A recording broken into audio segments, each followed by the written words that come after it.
ఆశ్చర్యకరమైన బైబిల్ పాఠంగా యెషయా గ్రంథము 43వ అధ్యాయము 15వ వచనం నుండి చివరి వచనం మట్టుకు చదువుకుందాము.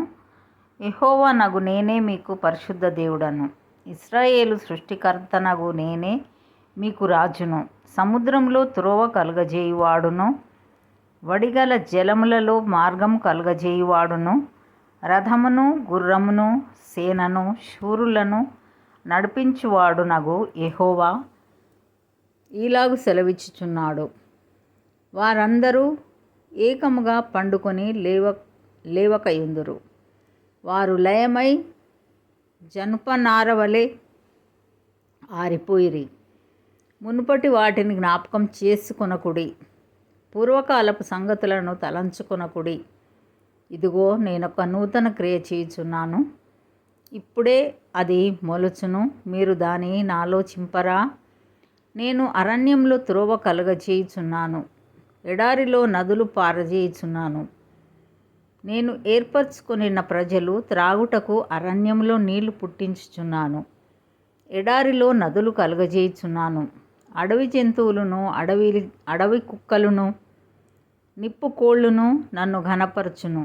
నా నిమిత్తము నేను నిర్మించిన జనులు నా స్తోత్రమును ప్రచురం చేయుదురు. యాకోబు, నీవు నాకు మొర్రపెట్టుట లేదు. ఇశ్రాయేలు, నన్ను గూర్చి నీవు విసికితివి గదా. దహన బలులుగా గొర్రె మేకల పిల్లలను నా యొద్దకు తేలేదు. నీ బలుల చేత నన్ను ఘనపరచలేదు. నైవేద్యములు చేయవలెనని నేను నిన్ను బలవంత పెట్టలేదు. ధూపం వేయవలెనని నేను నిన్ను విసికింపలేదు. నా నిమిత్తము సువాసన గల లవంగపు చెక్కను నీవు రూకలిచ్చి కొనలేదు. నీ బలి పశువుల క్రొవ్వు చేత నన్ను తృప్తిపరచలేదు సరే గదా. నీ పాపముల చేత నీవు నన్ను విసికించితివి, నీ దోషముల చేత నన్ను ఆయాసపెట్టితివి. నేనే నా చిత్తానుసారముగా నీ అతిక్రమములను తుడిచివేయుచున్నాను. నేను నీ పాపములను జ్ఞాపకం చేసుకొనను. నాకు జ్ఞాపకం చేయుము, మనము కూడి వాదింతము.